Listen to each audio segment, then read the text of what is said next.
안녕하세요. 저는 6살 아이를 키우고 있는 워킹맘이지만 아이를 키우면서 맞벌이를 추천하지 않는 이유 4가지를 말씀드리려고 합니다. 물론 요즘엔 현실적인 이유로 맞벌이를 할 수밖에 없는 부부들이 많은데요.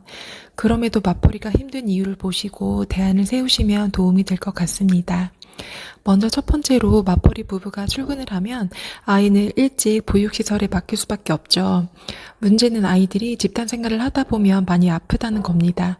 어린 아이일수록 자주 아파요. 감기는 기본이고요. 수족구나 장염, 노로바이러스 등 온갖 유행하는 전염병에 잘 걸려요. 1년 내내 다양한 전염병이 돌거든요. 환절기는 말할 것도 없고요. 저희 아이도 돌 때까지는 병원 한 번 안 갔는데 어린이집 다니면서 한 달에 한 번꼴로 병원 갔던 것 같아요. 우리 아이가 멀쩡해도 같은 반 친구한테 옮았다면 속수무책입니다. 좁은 공간에서 다수의 아이들과 생활하는 환경이다 보니 어쩔 수가 없겠죠? 문제는 전염병에 걸리면 다 나을 때까지 일주일가량 등원할 수가 없어서 가정에서 돌봐야 하거든요. 주변에 도움받을 친정이나 시댁이 없다면 부부가 연차를 써야 하는데 연차가 모자랄 지경입니다. 어릴수록 자주 아프거든요. 면역력이 형성되기 전이라서요. 물론 단체 생활에도 거의 안 아픈 정말 튼튼한 아이들도 있겠지만 소수인이 예외로 하고요. 아이들이 예고하고 아프질 않으니 갑자기 어린이집에서 열난다고 연락이 오는 경우도 있고 아침에 괜찮았다가 오후에 아파서 연락이 오면 조퇴하고 갈 수밖에 없는 돌발 상황이 생깁니다. 둘째, 체력이 남아나질 않습니다. 직장인들은 퇴근하면 자신만의 시간이 주어지죠. 주말과 공휴일을 손꼽아 기다립니다.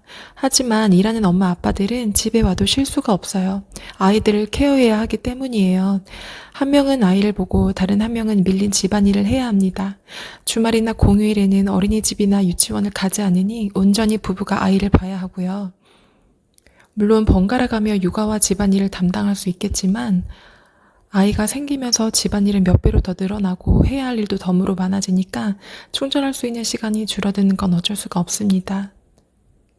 이젠 더 이상 주말과 공휴일이 반갑지가 않아요.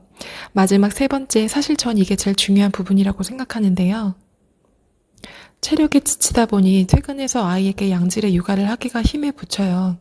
퇴근하자마자 아이를 하원시켜서 어질러져 있는 집을 보면 심란해지고요. 친절과 배려는 여유에서 나온다고 하잖아요.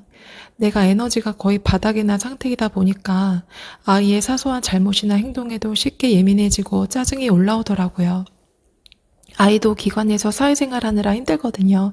그래서 부모를 보면 어리광도 부리고 징징거리는 것도 심해질 수 있는데 부모 역시 피곤하다 보니 그걸 받아줄 마음의 여유가 없는 거죠. 아이 밥 먹이고 씻기고 책 읽어주고 놀아주고 하는 과정에서 아이가 말까지 안 들으면 정말 너무 힘들어요. 겨우겨우 아이를 재우다 아이보다 먼저 잠드는 경우도 허다하고요. 육퇴하고 나만의 시간을 갖는 것도 쉽지가 않아요. 정말 육아는 내 시간과 에너지를 갈아서 키우는 것이다 보니 일과 육아를 병행하는 맞벌이 부부들은 특히나 더 지치게 됩니다. 그래서 부부끼리도 다투게 될 확률도 많아지고요. 그리고 마지막 4번째는 돈을 더 많이 버는 만큼 더 많이 쓰게 됩니다. 부부가 모두 출근을 하면서 등하원 도움을 받거나 혹은 부모님께 부탁을 드린다고 해도 맨입으로 할 수가 있나요? 용돈도 챙겨드려야죠. 또 요리할 시간도 힘도 없어서 외식이나 배달도 자주 하게 되고 여유가 있어지니까 돈을 쓰는 것도 쉽게 쓰게 되더라고요. 전 제가 전업맘이었다면 일단 식비를 굉장히 많이 줄였을 것 같고 품위 유지비도 거의 안 들었을 거예요. 매일 출근하다 보니까 옷도 화장품도 주기적으로 사게 되니까요. 외벌이인 분들 보면 정말 알뜰살뜰 살림을 잘 꾸려가며 사시는 분들이 많은데 확실히 수입보다 저축을 얼마나 많이 하느냐가 중요한 것 같아요. 씀씀이도 커져서 계획성 있는 소비를 하기가 쉽지가 않네요. 그래서 현실적으로 맞벌이를 할 수밖에 없는 분들은 집안일이라도 최소화하고 효율적으로 할 수 있게 살림을 간소화하고 미니멀 라이프를 꾸려보시는 게 도움이 될 것 같아요. 집만 줄어도 정리하고 청소할 시간이 많이 줄잖아요.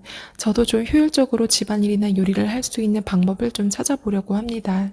다음번엔 그와 관련된 영상을 보여드릴게요. 그럼 오늘도 행복한 하루 보내세요.